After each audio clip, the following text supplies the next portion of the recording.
Hello guys, so welcome back to another video, and now we are in for a fantastic match, Liverpool versus Chelsea at Anfield. Now I hope मैंने jinx ना कर दिया fantastic के and again we witness a 0-0 draw. I hope ऐसा ना हो because इस match में we are Chelsea का बेस्ट अटैक है because we have scored the most goals, और लिवरपूल का बेस्ट डिफेंस है because they have kept the most clean sheets. तो ये best attack versus best defence वाली चीज़ होने वाली है. बट ऑब्वियसली लिवरपूल का अटैक भी यार ऐसा नहीं है कि मतलब इट्स नॉट गुड. लिवरपूल का अटैक भी no Mo Salah, Luis Diaz, all these players are there which are world class really. और चेल्सी में रिलेटिवली यंग प्लेयर्स हैं कंपेरेटिवली फॉरवर्ड लाइन में. बट आज थोड़ी अलग वीडियो है.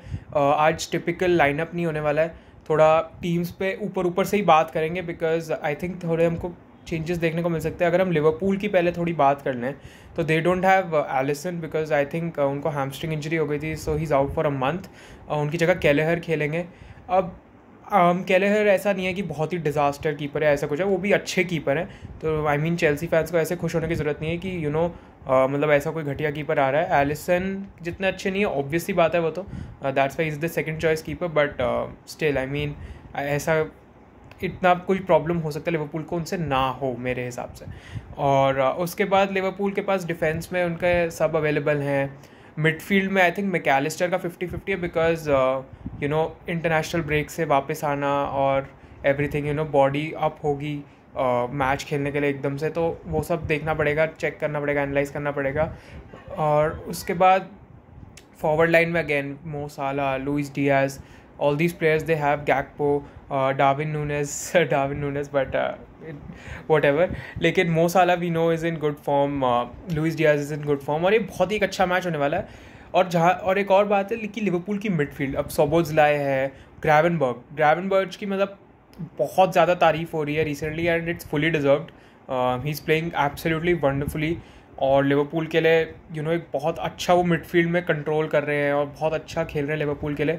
और ये जो ग्रावेनबर्च और काइसेडो का बैटल होगा ना देखने वाला वीकेंड पे, ये बहुत इंटरेस्टिंग होने वाला है because let's be honest, Caicedo is also playing really really good now, और ग्रावेनबर्च भी बहुत अच्छा खेल रहे हैं. एक्चुअली इट्स ग्रावेनबर्ग और ग्रावेनबर्च, आई थिंक ग्रावेनबर्च ही होता है, बट स्टिल कमेंट्स में बता देना. लेकिन Gravenberch is playing absolutely fantastic football right now.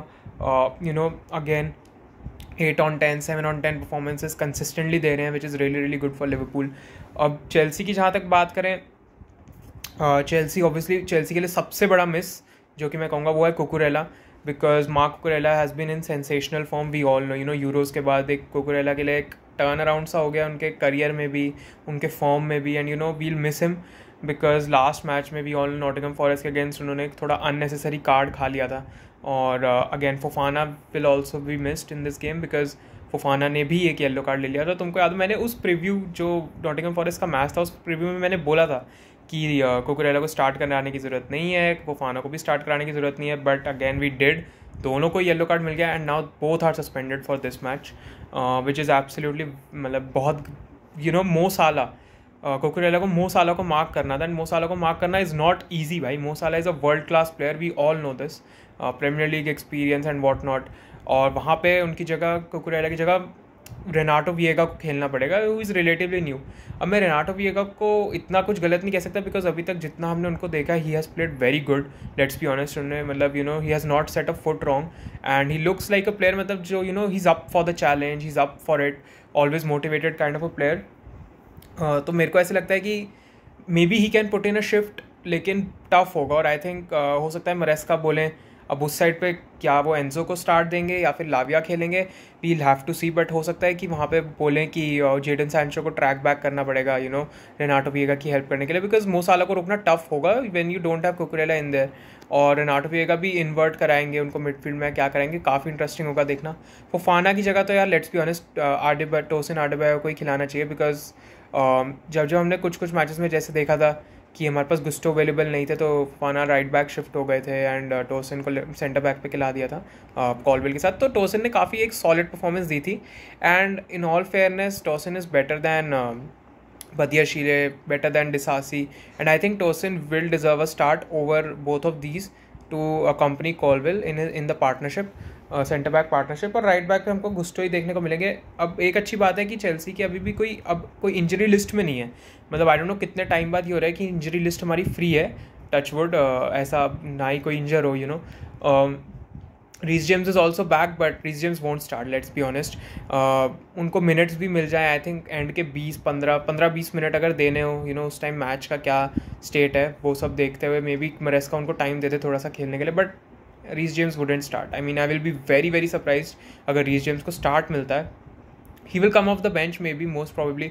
और मिडफील्ड में जहाँ तक बात करें, काइसेडो और ग्रावेनबर्च का, जैसे मैंने बोला, बहुत ही एक इंटरेस्टिंग बैटल देखने को हमको मिलने वाला है, which will be very very fun to watch. अब काइसेडो के साथ लाविया खेलेंगे, एंजो देखने वाली बात होगी, बिकॉज एंजो इंटरनेशनल ब्रेक से वापस किस कंडीशन में आते हैं, will he be up for the challenge, will he be up to play against Liverpool at Anfield, मतलब काफ़ी फैक्टर्स होते हैं। वी नो काफ़ी बार ऐसा होता है कि एंजो इंटरनेशनल ब्रेक से वापस आते हैं, then he is like a shadow of himself जिस वजह से वो खेलते हैं। और अगर एंजो ने वो परफॉर्मेंस, उस लेवल ऑफ परफॉर्मेंस नहीं दिया जो हमको चाहिए एक लिवरपूल साइड के अगेंस्ट जो टॉप ऑफ द टेबल है, देन हम मिडफील्ड में ही गेम हार जाएंगे, बिकॉज काइसेडो अकेले कितना ही कर सकते हैं, he will need a solid partner. तो मेरे को कहीं ना कहीं फीलिंग आ रही है कि Maresca might start Lavia over Enzo in this match because of giving rest to Enzo. 3 लोग को भी स्टार्ट करा सकते हैं मिडफील्ड में नंबर्स करने के लिए, and maybe then Renato Veiga को इन्वर्ट नहीं कराएंगे या गुस्टो को इन्वर्ट नहीं कराएंगे, but I don't no, I have a feeling कि एंजो को बेंच किया जाएगा एंड एंजो की जगह मे बी लाविया को खिलाया जाएगा, because Lavia has also been back from injury and उनको काइंड ऑफ स्टार्ट नहीं मिला है, so to speak. And Lavia Caicedo, I think again Lavia काफ़ी अच्छा डिस्ट्रॉयर का काम करते हैं, काइसेडो को आगे लाइसेंस मिल जाएगा जाने का, तो काफ़ी इंटरेस्टिंग होगा देखना।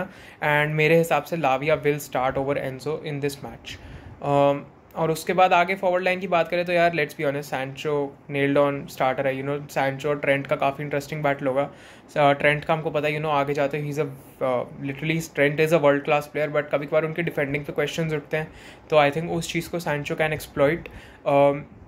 Again Palmer in the 10 obviously. Right wing पे राइट विंग एक्चुअली काफ़ी एक इंटरेस्टिंग स्पॉट है बिकॉज मेडुएके और नेटो के बीच में, बट मेडुएके ने सिंस फॉरेस्ट के अगेंस्ट गोल मारा था, तो वी नो कि maybe he will get the start. Again we know Madueke selfish हो जाते हैं at times, does not pass जब हम कहते हैं कि ही शुड पास, और मतलब ही बैक्स हिमसेल्फ, बट कभी कभार वो ओवर सेल्फिश होकर खुद चीज़ें करते हैं जहाँ पे उनको अपने टीममेट्स को फाइंड करना चाहिए, but I think Madueke will start over NATO.